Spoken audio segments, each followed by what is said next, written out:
ঘুম চোখ খুলেই আজকে বৃষ্টি। বলো তো ভালো লাগে এমনটা? সকাল থেকে যদি এরকমভাবে বৃষ্টি হয় তাহলে যেন সকাল থেকেই কাজে কর্মের কোনো এনার্জিই পাওয়া যায় না, ভালো লাগে না। বৃষ্টি যেন যেতেই চাইছে না। আগে বৃষ্টি হচ্ছে না বলে ব্যস্ত হয়ে যেতাম, আর এখন এত বৃষ্টি হচ্ছে খালি মনে হচ্ছে যেন কবে এই বৃষ্টি দেশ ছেড়ে যাবে। শুভ সকাল বন্ধুরা, আমি প্রিয়াঙ্কা। কেমন আছো সবাই? আশা করছি সবাই খুব ভালো আছো এবং সুস্থ আছো। শিপ্রিয়াস ডেলি লাইফস্টাইল চ্যানেলের আরও একটি নতুন ব্লগে তোমাদের সবাইকে অনেক স্বাগত আর অনেক ভালোবাসা জানাই। আজকে তো ঘুম চোখ খুলেই বৃষ্টি দেখেছি। যাই হোক, বৃষ্টিটা তবুও কিন্তু প্রায় 2 ঘন্টা ধরে হলো, খুব বৃষ্টি হলো। এখন এই মুহূর্তে বৃষ্টিটা থেমেছে। আর বৃষ্টি হলে না সত্যিই দিদিরও কাজকর্ম করতে খুবই অসুবিধা হয়। তবে ঘরের কাজকর্মগুলো তো ঘরের মধ্যেই হয়ে যায়, অসুবিধা হয় না, মোছামুছি, ঝাড় দেওয়া। কিন্তু বাসন মাজাটাই সমস্যা। তো মায়ের যে ডাইনিং রুমটা রয়েছে ওখানে আমাদের একটা কল রয়েছে, ট্যাঙ্কির কল। তো সেই কলটাতে আমরা বলেছিলাম যে বাসনগুলো ওখানটাতে মেজে নিতে। তো বাসন যখন মাজবে তখনই বৃষ্টিটা কমে গেল। যাকে ভালোই হলো, দিদিকে টেনে ওইখানে নিয়ে যেতে হলো না। তো যাই হোক,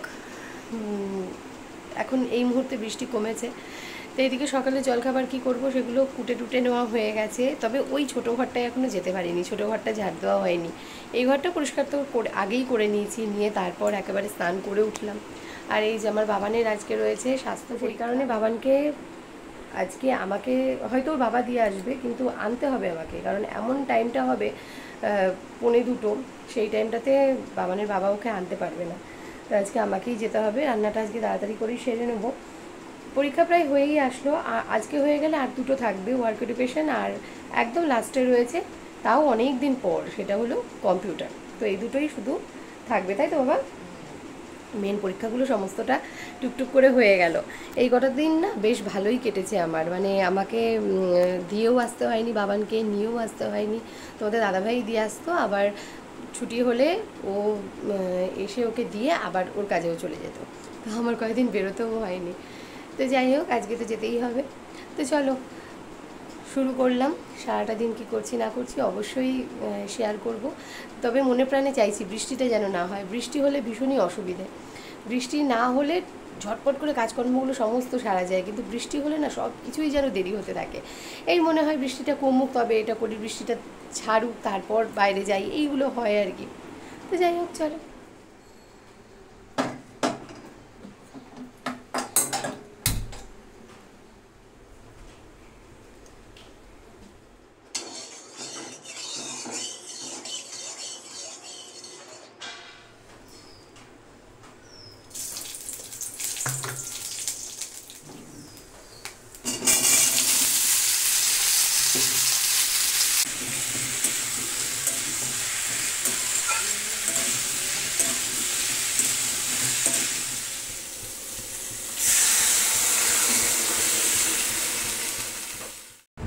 বেশ খানিকটা কুমড়ো ছিল ফ্রিজে, তো ভাবলাম কুমড়ো, আলু আর পটল দিয়ে একটু নিরামিষ রুটির তরকারি করে নিই।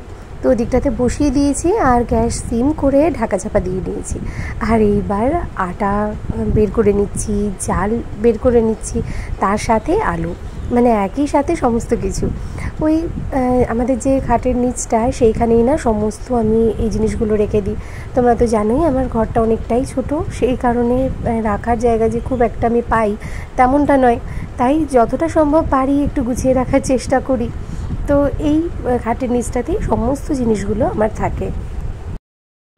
তরকারিটা একেবারে শুকনো শুকনো করে নামিয়ে নিলাম। আর জানো তো, এই যে কুমড়োর তরকারিটা, এইটা না যত কড়াইয়ের মধ্যে একটু ভাজা ভাজা হবে ততই কিন্তু এই তরকারির গন্ধটা খুব সুন্দর বেরোবে। তো এটা আমার শাশুড়ি মায়ের কাছ থেকেই শেখা, তেমন করেই আজকে রান্নাটা করে নিলাম।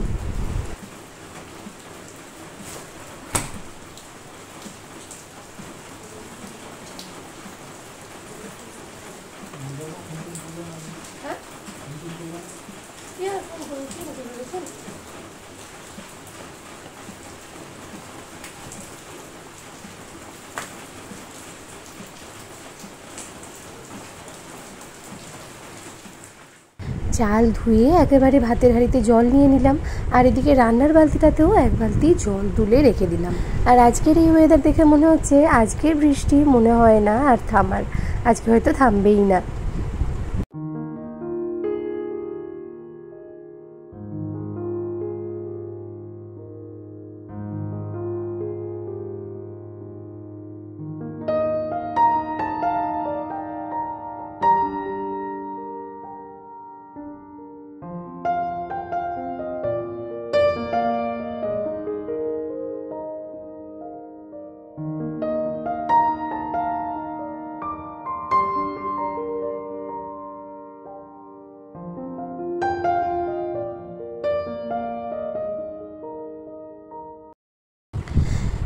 এদিকে বাজার এসেছে, সেগুলো এখনও নামাতে আমি পারিনি।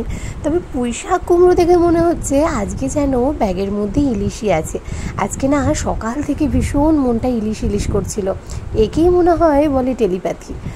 মনের কথা যখন প্রিয় মানুষটা না বলতেই বুঝে যায়, সেটা কিন্তু বেশ একটা মজার ব্যাপার হয়, তাই না? একটা ভালো লাগার বিষয় বলা যেতে পারে। তো এগুলো সমস্ত নামিয়ে নেব, তার আগে ভাতটা বসিয়ে নিই। ভাতটা তো অনেকক্ষণই বসিয়ে দিয়েছি, আর এই দেখো প্রায় হয়েও এসেছে। আর এই তো এখানে সমস্ত সবজি পাতি আমার গোছানো হয়ে গেছে।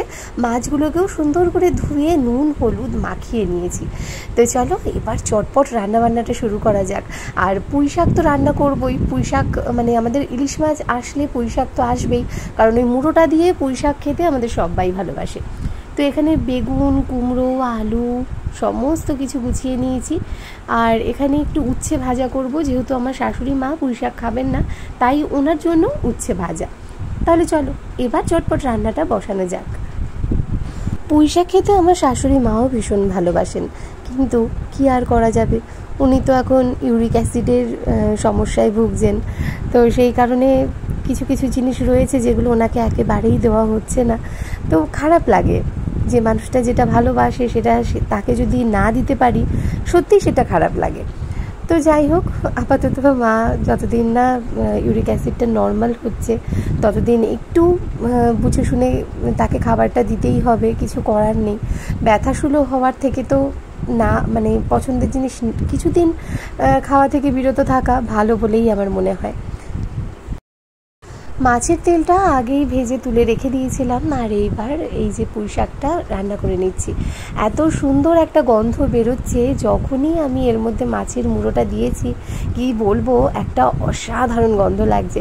আর ওই তেলটার মধ্যেই যেহেতু ওই মাছের তেলটাও ভেজে নিয়েছিলাম, মুড়ো ভেজে নিয়ে, তাই কিন্তু ওই মাছের তেলের গন্ধটাও পুরো এটার মধ্যে মানে মিশে গেছে, বেশ ভালো লাগছে। আর মাছের মুড়োগুলো না তোমাদের দাদাভাই বলেছে একেবারে ভেঙে গুঁড়িয়ে দিতে, যাতে পুরো পুঁই শাকটার মধ্যে পুরো ইলিশ মাছের গন্ধটা মিশে যায়।